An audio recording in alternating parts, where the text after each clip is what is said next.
హిమాచల్ ప్రదేశ్లో భారీ వర్షాలు బీభత్సం సృష్టిస్తున్నాయి. కొన్ని రోజులుగా కురుస్తున్న వర్షాలకు 2 జాతీయ రహదారులతో పాటు మొత్తంగా 345 రోడ్లను మూసివేసినట్లు అధికారులు వెల్లడించారు. రాష్ట్రంలోని పలు ప్రాంతాల్లో కొండ చర్యలు విరిగిపడి శిథిలాలు రోడ్లపై పట్టడంతో వాహనాల రాకపోకలు జరగకుండా ఈ రహదారులను మూసివేసినట్లు తెలిపారు.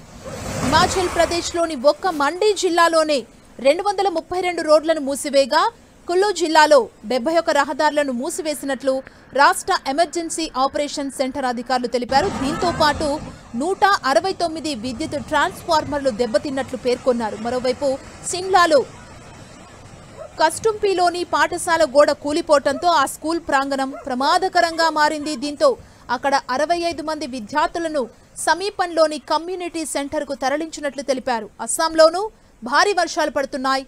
దీంతో లోతట్టు ప్రాంతాలు జలమయమయ్యాయి. రోడ్లపై వరద నీరు చేరి వాహనదారులు తీవ్ర ఇబ్బందులు పడుతున్నారు. ఉత్తరప్రదేశ్ వారణాసిలోని గంగా నదికి వరద ప్రవాహం కొనసాగుతోంది. దీంతో పలు ఆలయాలు నీట మునిగాయి. ఘాట్లు కూడా పూర్తిగా మునిగిపోయాయి. ఉత్తరప్రదేశ్లోనూ భారీ వర్షం కురిసింది.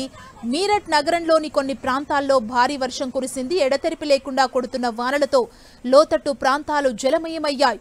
రోడ్లపై వరద నీరు చేరి వాహనదారులు తీవ్ర ఇబ్బందులు పడుతున్నారు. మరో 2 రోజులు ఉరుములు మెరుపులతో కూడిన వర్షం కురిసే అవకాశం ఉందని భారత వాతావరణ కేంద్రం హెచ్చరించింది. జమ్మూ కాశ్మీర్లోనూ భారీ వర్షాలు కురుస్తున్నాయి. రాజౌరి, పూంచ్, ఉధంపూర్లో దంచి కొడుతున్నాయి. దీంతో వరదలు బీభత్సాన్ని సృష్టిస్తున్నాయి. రాజౌరి జిల్లాలో వరదల్లో చిక్కుకున్న బాలుడిని రెస్క్యూ టీం కాపాడింది. అతన్ని హెలికాప్టర్ సాయంతో ఒడ్డుకు చేర్చారు. ఇక ఉధంపూర్లో కొండ చర్యలు విరిగిపడుతున్నాయి. దీంతో అప్రమత్తమైన అధికారులు పలు రహదారులను మూసివేశారు. విరిగిపడ్డ కొండ చర్యలను క్లియర్ చేస్తున్నారు. ఢిల్లీలో భారీ వర్షాలు కురుస్తుండటంతో యమునా నది ఉధృతంగా ప్రవహిస్తోంది. దీంతో ఢిల్లీలోని ఓల్డ్ బ్రిడ్జ్ ప్రాంతంలో వంతెనను ఆనుకొని ప్రవహిస్తోంది. యమునా నది ప్రస్తుత నీటి మట్టం 204.13 మీటర్లకు చేరుకుంది. పశ్చిమ బెంగాల్లో భారీ వర్షాలు కురుస్తున్నాయి.